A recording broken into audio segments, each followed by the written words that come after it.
جو میرے ساتھ پیش آتا ہے۔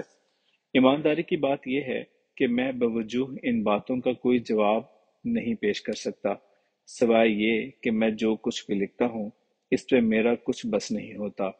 پلاٹ ولاٹ تو خیر ناولوں یا پھر مکانوں فارموں کے ہوتے ہوں گے جو میں لکھ سکتا ہوں اور نہ بنا سکتا ہوں۔ کتاب ناول لکھنے کے لیے تعلیم، ٹیلنٹ، تخلیقی قوتیں، کہانی، کردار، کرافٹ، پیشہ، وقت اور حوصلہ وغیرہ چاہیے ہوتے ہیں، اور پھر ایک ذہن رسا بھی جو قلمکار کی امیجنیشن کو منظر کی بھرپوریت، جاذبیت سے سجا سکے، حرف و الفاظ کے ایسے ایسے نگینے چھانٹ کے دے جو اس کی تخلیق کو پذیرائی اور دل پذیری سے جل تھل کر دیں۔ مذکور بالا کوئی چیز میرے ہاں نہیں پائی جاتی۔ لکھنے اور چھپنے کا جو گناہ سرزد ہوتا ہے وہ شاید میرے نصیبوں میں لکھا ہوتا ہے کہ میں از حد کچھ نہیں لکھتا، بس مجھے کچھ نہ کچھ لکھنے سے غرض ہے، صحیح یا غلط سے نہیں۔ ویسے سب کچھ صحیح ہی ہوتا ہے کہ جو صحیح ہوتا ہے وہی تو غلط ہوتا ہے۔ ادیب تو عمر و عیار کی زنبیل کی مانند ہوتا ہے، اس نے زنبیل میں بڑے عجوبے مسالے ڈالے ہوتے ہیں، کبھی تو اسے خود بھی یاد نہیں رہتا کہ اس نے اس میں کیا کچھ پھینک رکھا ہے۔ اب وہ موقع بموقع یہ عجوبے تماشے نکالتا اور دکھاتا رہتا ہے۔ یہ نکالنا اور دکھانا ہی اس کا اصل کرافٹ ہے۔ بس مجھ نابینا کے پاس ایک کشکول اور ایک چکونی سی گدڑی ہے۔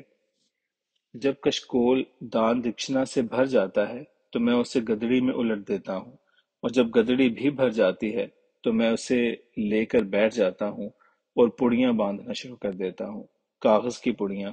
اندھا کیا جانے ان میں اچھا باندھا ہے یا برا، میرا کام حکم کی تعمیل میں تسلیم بجا لانا ہے، بس۔ صابر سنگھ نے حیران و پریشان ہوتے ہوئے مجھ سے پوچھا کہ میں نے اس کے دادے کا نام کیسے جان لیا۔ میرا جواب تھا کہ تم جس لڑی کو لے کر چلے ہو اس لڑی مالا میں یہی کچھ تو ہے، لیکن میں تو تمہیں اس کے آگے پیچھے کا بھی بہت کچھ بتا سکتا ہوں۔ فی الحال تم ادھر صوفے پہ میرے سامنے بیٹھ جاؤ اور مجھے اپنے ہاتھ سے چند لقمے اپنے پیٹ میں اتارنے دو۔ تم جس عقیدت و محبت سے مجھے لقمہ لقمہ کھلا رہے ہو، اس طرح تو میری خاطر خواہ تسلی نہ ہو سکے گی۔ وہ میری درخواست کی تعمیل میں سامنے صوفے پہ بیٹھ گیا، مگر صاف محسوس ہو رہا تھا وہ یہ کھلانے والا اعزاز چھن جانے پہ چنداں خوش نہیں ہوا۔ منہ سے تو خیر کچھ نہ بولا، لیکن بشرے پہ 12 سے بج رہے تھے۔ میں نے کچھ سوچتے ہوئے اسے مزید چند ایک لقمے کھلانے کی اجازت دے دی۔ وہ خوش ہو کر پھر مجھے کھلانے پہ جٹ گیا۔ اچانک کھانے کھلانے کی کسی ٹیکنیکل غلطی سے اس کی بڑی انگلی میرے اگلے نوکدار دانت کی زد میں آ گئی۔ ایک گہری سی کے ساتھ اس نے ہاتھ کھینچ لیا تھا۔ یہ سب کچھ یوں ہی ہوا جیسے کبھی کبھار کھاتے ہوئے اپنی زبان اپنے ہی دانت تلے آ جاتی ہے۔ میں نے دیکھا اس کی انگلی کی پور سے خون رس رہا ہے، لیکن وہ بجائے کچھ متردد ہونے کے ٹکٹکی باندھے بہجت آمیز نظروں سے میری جانب دیکھ رہا تھا۔ یہیں اس نے زخمی انگلی سے میرے ہونٹ پہ لگا ہوا خون کا دھبا صاف کیا۔ میں گھبرا سا گیا تھا کہ میری بے احتیاطی سے بالک کی انگلی زخمی ہو گئی۔ میرے سوری کہنے پہ کہنے لگا، یہ تو ہونا ہی تھا بابا سرکار، آپ کو پریشان ہونے کی ضرورت نہیں، جیسی کرنی ویسی بھرنی، اب آپ خود اپنے ہاتھ سے کھائیں۔ ایک بھرپور لقمے میں کچے ادرک اور لہسن کا سواد لیتے ہوئے میرے منہ سے خود بخود ایک عجیب سی بات نکل گئی۔ بعداً میں خود بھی حیران ہوا، مجھے کچھ یوں سوجھا کیوں کر۔ صابر سنگھ، تجھے کوئی پیا سیاں بھی کہتا ہوگا۔ وہ سامنے بیٹھے ہوئے یوں جھٹکا لے کر کپکپایا جیسے اسے مرگی کا دورہ پڑ گیا ہو۔ میں دیکھ رہا تھا وہ بری طرح مختل تھا۔ ناگہاں جب کوئی بیتی گزری کہانی سامنے آ جاتی ہے تو انسان بری طرح نفسیاتی اور جذباتی دھچکے محسوس کرتا ہے۔ کچھ دیر کے لیے ہی صحیح، وہ شدید اعصابی برانگیختگی کا شکار ہو جاتا ہے۔ اب ہم دونوں کے درمیان خاموشی کے ایک دبیز پردہ حائل ہو گیا۔ ٹورانٹو پہنچے آج میرا دوسرا دن تھا، جبکہ صابر پیا کا دوارہ چھوڑے مجھے 7 روز بیت چکے تھے۔ 8-10 روز پہلے کا پہنا ہوا میرا سفری لباس ہنوز میرے تن پہ موجود تھا۔ کلیر شریف کی مقدس خاک کے روشن ذرے ابھی تک میرے جسم و پیرہن میں جگمگا رہے تھے۔ میری تربیت اور طبیعت کے میرا نہانا دھونا ناگزیر ضرورت کے تحت ہی ہوتا ہے۔ ہر روز کا غسل اور لباس کی تبدیلی ضروری نہیں ہوتی۔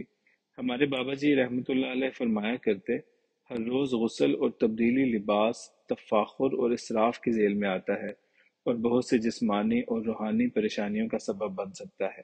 لیکن ہماری بے علمی اور بدقسمتی کے دن میں کئی کئی بار نہانا اور موڈ ماحول کے مطابقت سے نت نئے لباس بدلنا اپنا سٹیٹس اور حق سمجھتے ہیں۔ بات پھر کہیں کی کہیں نکل گئی۔ بتا یہ رہا تھا کہ میرے 8 10 روز پرانے پہنے لباس اور سراپے میں دیار کلیر شریف کی مٹی اور مہک موجود تھی۔ ادھر سامنے صابر پیا کا ایک دیوانہ صابر سنگھ بیٹھا تھا، جس کے باپو کا نام فرید سنگھ اور دادے کا نام بختیار سنگھ تھا۔ یعنی یہ سکھ خاندان پورا کا پورا چشتیہ رنگ انگ میں رنگا انگا تھا۔ یوں یہ کوئی ایسی حیران کر دینے والی بات بھی نہیں تھی کہ اکثر دوسرے مذاہب کے پیروکار اولیاء اللہ کے حد درجہ ارادت مند ہوتے ہیں، لیکن شاذ ہی کسی نے اپنے نام پہچان میں ان جیسی مماثلت بھی پیدا کی ہو۔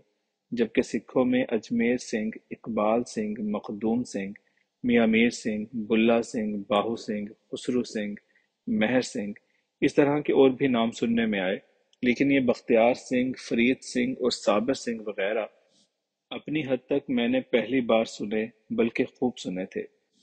سوچنے لگا کہ سکھ حضرات عقیدت، یاری، بھول پن، موج میلہ کے معاملے میں کسی حد انتہا کو قبول نہیں کرتے۔ پتہ نہیں وہ کہاں سے بولنے لگا تھا، میرا دادا بھی کلہ ہی پت سی، اگا میرا بابا بھی کلم کلہ، تے سوچن والی گل کہ میں بھی اپنے بابے دا کلہ ہی پت ہاں۔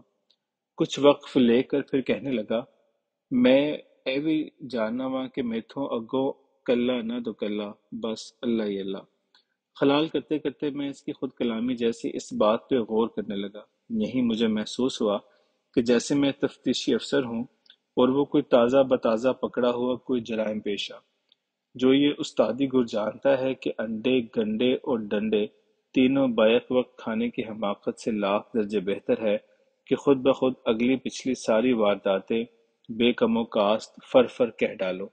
تفتیشیوں کو کچھ کہنے پوچھنے کا موقع ہی مت دو، سنگی ساتھیوں کی نشاندہی کرو، سنگی ساتھیوں کی نشاندہی کروا کر سب حساب کھاتے برآمد کروا دو۔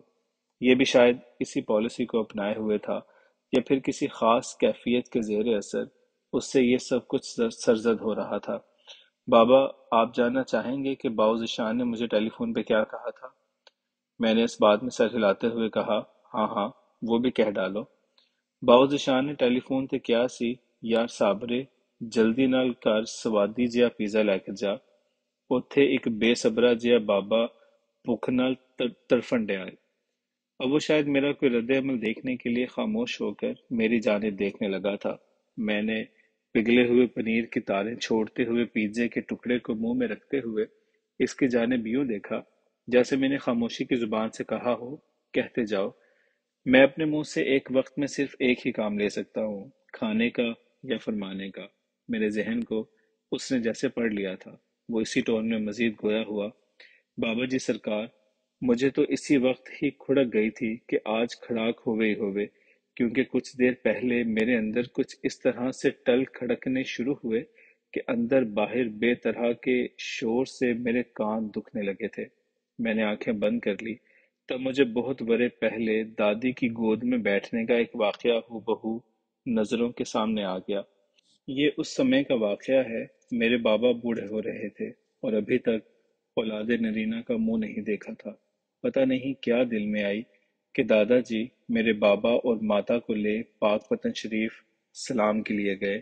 وہاں کئی روز کے قیام کے بعد ایک رات میرے بابا جی کو اولاد نرینہ کی بشارت ملی۔